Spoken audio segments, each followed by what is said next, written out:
ગામડાનો ધબકાર ચેનલના સૌ ખેડૂત મિત્રોને જય માતાજી. મિત્રો આજે 3 જુલાઈ ને ગુરુવાર. હવામાનની વાત કરીએ તો મિત્રો જે ટ્રફ હતો કે યુએસી હતું રાજસ્થાન ઉપર તે અત્યારે મજબૂત બની અને લો પ્રેશર થઈ ગયું છે અને ચોમાસું ધરી વધારે નીચી આવી છે મિત્રો. ત્યારે ઉત્તર ગુજરાત સુધી આવી ગઈ છે. લો જે છે બંગાળની ખાડીવાળું તે અત્યારે ઝારખંડ સ્થિત છે. ત્યાંથી તમે આ જોઈ રહ્યા છો. આ ગ્વાલિયરથી નીચે રાજસ્થાનને નીચલા લેવલે ગુજરાત બોર્ડર ઉપર છે. હવે મિત્રો IMDનું બુલેટિન 8:30 આવશે ત્યારે એ ચહેરોના નામ આપશે અને IMD જે આપે એ બધાને આપણે માનવું પડે. તમામ આગાહીકારો એના ઉપર હાલે, પણ આપણે જે આપણી રીતે જોઈ અને આપીએ તે કદાચ માન્ય ન રહે અને ખોટી તારીખ પણ 8:30 આપણે જોઈએ.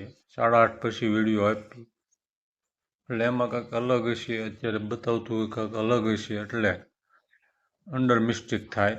બીજા આગાહીકારો જો કે ન બતાવે પણ મારે કહેવું જ પડે છે જે જોયું તે કે અત્યારે મિત્રો આ આપણે ચોમાસું ધરી ઉત્તર ગુજરાત સુધી આવી ગઈ હોય એવું આ યુરોપિયન મોડલ બતાવી રહ્યું છે. હવે મિત્રો જે ટ્રફ હતો તે લો પ્રેશર બની ગયો છે. થોડાક 5-6 કલાક જ બનશે એટલે ન IMD જાહેર કરશે ન કોઈ આગાહીકાર. આપણે તે સ્ક્રીન ઉપર જ જોઈએ.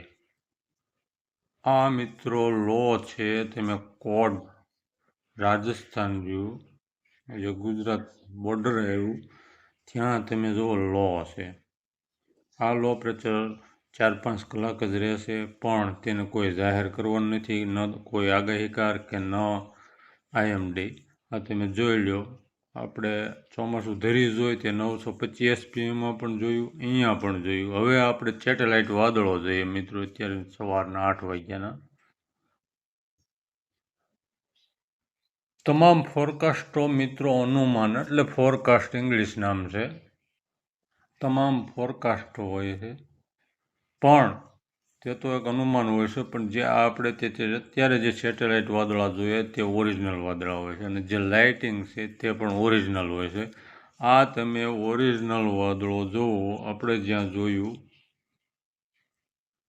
લો પ્રેશર જોયું તેના આ વાદળો ક્યાં આવ્યા છે? ઉત્તર ગુજરાત, ઉત્તર સૌરાષ્ટ્ર અને કચ્છ. હવે મિત્રો વરસાદની શરૂઆત થઈ ગઈ છે. સૌરાષ્ટ્રમાં પણ આજે સારો થઈ જશે, પણ કચ્છના મિત્રો જે અમુક રાપર વિસ્તારમાં રાધનપુર સાઈડ ગુજરાત રિજનમાં આમાં જે કાંઈ વરસાદ સંતોષજનક નથી ત્યાં સંતોષજનક થઈ જશે. બીજે બધે સારા વરસાદની જરૂર છે, નહીંતર વરાપની પણ હાલ વરાપ મળે એવું લાગતું નથી. બેક ટુ બેક સિસ્ટમો બને છે અને આપણે જ્યારે આદરા બેઠીને 22 તારીખના વિડીયોમાં પણ કહેલું હતું કે પૂર્વ આદરા નક્ષત્ર વરે છે. હવે મિત્રો જે આ અત્યારે સેટેલાઇટ વાદળો છે તે અરબી સમુદ્ર સુધી હમણાં 1-2 કલાકમાં લંબાઈ જશે. કદાચ આ જે વાદળા છે ત્યાં ઘણી જગ્યાએ વરસાદ ચાલુ છે, પણ ન હોય તો પણ એવું નહીં માની લેવાનું તેનો માલ પીળો રહેશે એટલે 1-2 દિવસમાં ગમે ત્યારે વરસવું જ પડે. હવે મિત્રો ત્યાર પછીની